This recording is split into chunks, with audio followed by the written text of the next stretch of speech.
आज की वीडियो में हम करेंगे शिक्षा और समाज का इकाई 3, जिसमें हम जो है कोठारी कमीशन तक कर चुके थे क्योंकि इस यूनिट का पार्ट 1 आ चुका है।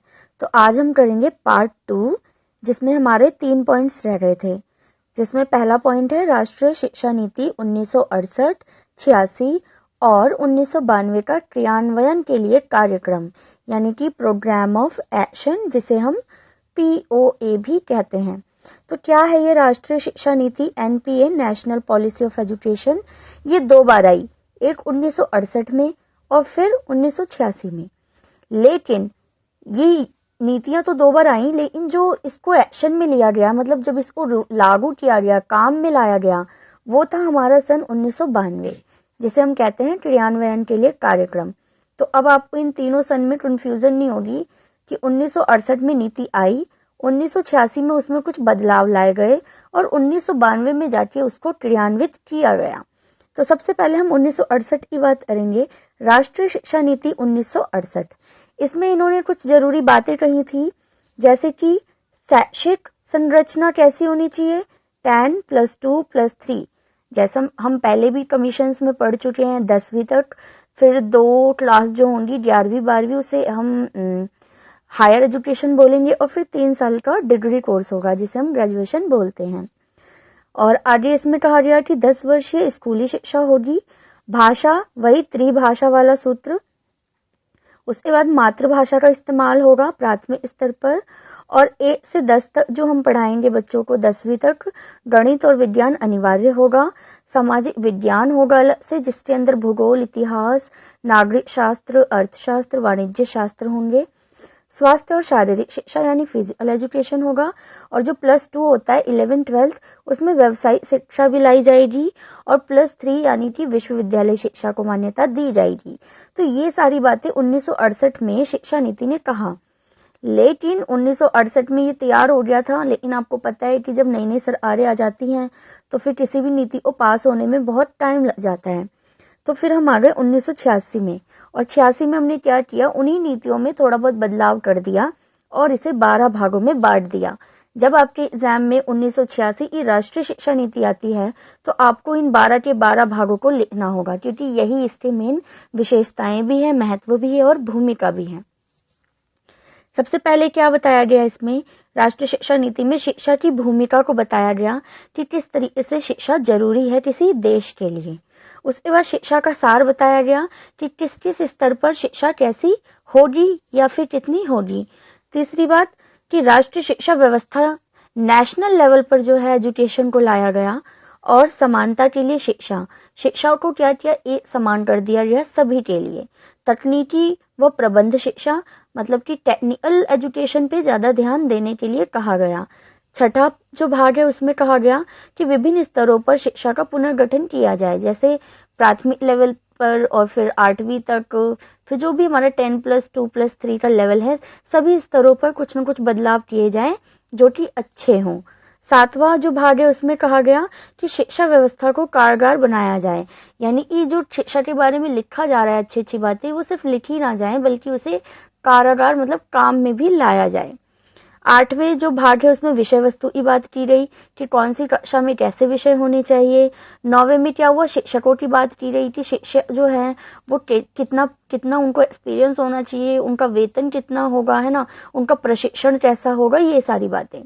10वें भाग में शिक्षा का प्रबंध, कि जो शिक्षा का प्रबंध है वो कैसे होगा, कौन कौन सी समितियां होंगी, कैसे काम करेंगी, ये सारी चीजें। 11वें भाग में संसाधन व समीक्षा, कि जो विद्यालय होगा, शिक्षा होगी, उसके लिए जो हमें संसाधन चाहिए वो कहाँ से आएंगे और कैसे होंगे। और जो 12वां भाग है उसमें भविष्य के बारे में बताया गया कि यदि शिक्षा ऐसी ऐसी होगी तो भविष्य में उसके कैसे परिणाम आएंगे। तो ये थे हमारे टोटल 12 भाग। चलिए अब आ जाते हैं, ये हमारा 1986 जो है ये काफी इंपॉर्टेंट है, इसके गुण और दोषों पर।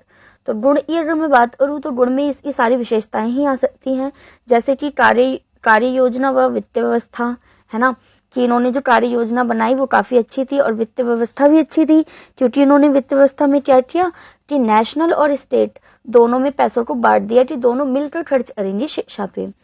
दूसरा ब्लैक बोर्ड योजना, बहुत इंपॉर्टेंट है, इस पे शॉर्ट नोट भी आ जाता है कई बार कि व्हाट इज ब्लैक बोर्ड योजना, है ना। तो ब्लैक बोर्ड योजना क्या था, ये राष्ट्रीय शिक्षा नीति 1986 में लाया गया था। ब्लैक बोर्ड योजना के अंतर्गत क्या होता है कि एक क्लास के अंदर बोर्ड, फर्नीचर, पंखा, टेबल, ये सारी चीजें कैसी होनी चाहिए और कितनी होनी चाहिए, इन सबका इसमें ध्यान रखा जाता है। उसके बाद परीक्षा सुधार में इन्होंने ध्यान दिया, तकनीकी शिक्षा का विकास किया, शैक्षिक अवसरों में समानता लेके आए, तो ये सब इनके गुण थे। वहीं दूसरी तरफ दोषों की बात की जाए तो इन्होंने उच्च शिक्षा को महंगी कर दी, क्योंकि वेबसाइट कर दिया ना +2 को, इसलिए। उसके बाद असमान शिक्षा व्यवस्था, कि इन्होंने जो शिक्षा व्यवस्था की वो असमान थी, कहीं ना कहीं हर स्तर पर उसका अलग ही लेवल था। नवोदय विद्यालय योजना असफल रही इनकी, और आंतरिक मूल्यांकन भी इनका असफल रहा। तो ये थे इनके कुछ दोष। चलिए अब बढ़ते हैं हम क्रियान्वयन के लिए। कार्यक्रम बहुत ही इंपॉर्टेंट है, 1992 में ये हुआ था, जिसे हम शॉर्ट में POA भी कहते हैं, प्रोग्राम ऑफ एक्शन। तो ये क्या था कि हमारे एक जनार्दन रेड्डी हुए, जो समिति के अध्यक्ष थे, 1992 की रिपोर्ट की इस POA के, ठीक है। तो जनार्दन रेड्डी की अध्यक्षता में ये सारा काम हुआ। अब इसकी विशेषताएं देख लीजिए जो सबसे जरूरी हैं, कि इसमें SC, ST, OBC मतलब जितने भी हमारे ये कैटेगरीज हैं, और अल्पसंख्यकों के लिए विशेष प्रावधान दिए गए कि उनको जो है अलग से स्कॉलरशिप मिले, किताबें फ्री मिले, ताकि वो ज्यादा से ज्यादा विद्यालय आए। आंगनवाड़ियों की व्यवस्था की गई, +2 में शिक्षा सुधार किया गया, नवोदय विद्यालय की गुणवत्ता में वृद्धि की। बेसिकली जो 1986 में कमियां रह रही थी ना, उसको इसने पूरा कर दिया। और व्यवसायिक शिक्षा का प्रावधान किया, कौशल व दक्षता प्रदान करने पर बल दिया इन्होंने, और ग्रामीण शिक्षण संस्थानों पर बल दिया, गांवों में इन्होंने स्कूल्स खोले। और संचार माध्यमों द्वारा शिक्षा, यानी टीवी, टेलीविजन, मतलब इन सब से जो है शिक्षा को प्रसारित किया गया, और मूल्यांकन प्रक्रिया में सुधार किया गया। तो ये थे आपके 1968 से 86 और फिर 92 में POA। अगला हमारा टॉपिक है इस यूनिट का, राष्ट्रीय शिक्षक आयोग 1983 से 85, जिसे हम चट्टोपाध्याय कमीशन भी कहते हैं। और क्यों कहते हैं, सीधी सी बात है कि जब ये आयोग आया तो इसके जो अध्यक्ष थे वो हमारे थे प्रोफेसर DP चट्टोपाध्याय, इसलिए इसका नाम हमने चट्टोपाध्याय कमीशन भी रख दिया। इसकी मुख्य विशेषताएं क्या क्या थी, कि अध्यापकों के कल्याण के लिए था, और उनके दर्जे और हैसियत में सुधार के लिए था। क्योंकि क्या था कि एक टाइम पे शिक्षकों को बिल्कुल भी अच्छा दर्जा नहीं दिया जाता था, समाज में उनका सम्मान नहीं होता था, और उनका वेतन भी अच्छा नहीं होता था। तो इन सबको जो है, इस कमियों को इन्होंने दूर किया। सेवा पूर्व और सेवाकालीन प्रशिक्षण व्यवस्था में सुधार किया, कि जो टीचर्स हैं जो टीचिंग कर रहे हैं और जो टीचिंग का कोर्स कर रहे हैं, उन दोनों में ही जो जो सुधार किए जाने थे वो किए गए। और पदोन्नति तथा कल्याण, उनके कल्याण के लिए काम किया गया। टीचर के अंदर कौन कौन से गुण लाने के लिए कहा गया, एकात्म, धर्मनिरपेक्षता और आधुनिक भारत, मानवीय सहानुभूति वाले शिक्षक लाए गए। समग्र सुधार लाने के लिए बेसिकली जो है ये किया गया। स्कूली शिक्षा की गुणवत्ता में सुधार हो, वेतनमान में वृद्धि की गई, और समाज में उन्हें एक उन्नत पद हासिल कराया गया। तो ये था हमारा शिक्षक आयोग।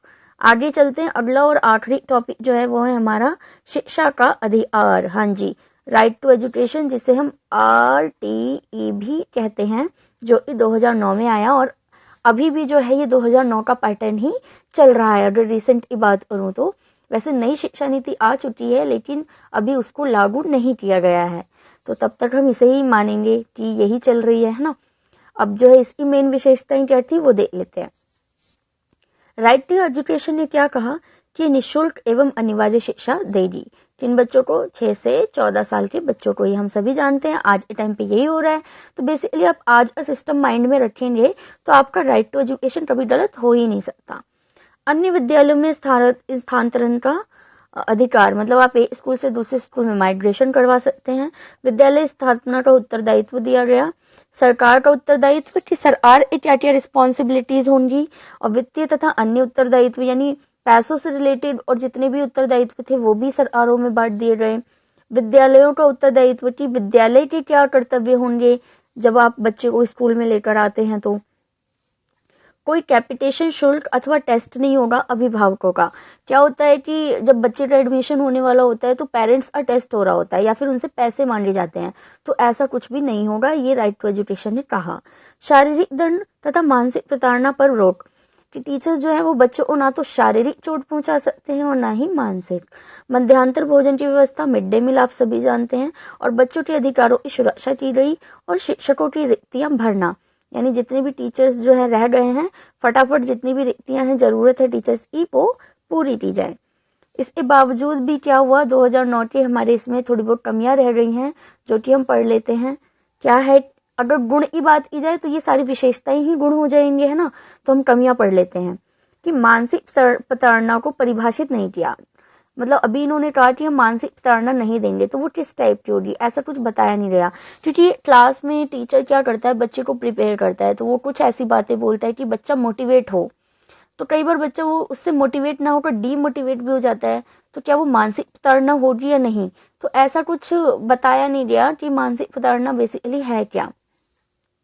और गैर शैक्षिक कार्य मनाही, शिक्षक द्वारा जो है कि अगर एक टीचर टीचिंग कर रहा है तो वो इसके अलावा कोई और प्रोफेशन नहीं करेगा, एक ये कमी रह गई। और विद्यालय समिति स्पष्ट नहीं की गई कि विद्यालय में जो जो समितियां बनेंगी वो उनके बारे में कुछ कहा नहीं गया कि कौन कौन सी समितियां होंगी और क्या क्या काम वो करेगी।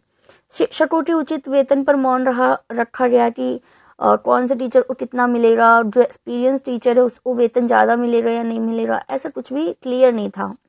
और प्राथमिक शिक्षा का सीमित होना, कि इन्होंने क्या किया, जो प्राइमरी लेवल पे अगर टीचिंग की बात की जाए तो वहां पे उन्होंने ज्यादा कुछ चेंजेस नहीं किए। तो ये हमारा यूनिट 3 जो है अब कंप्लीट हो गया है।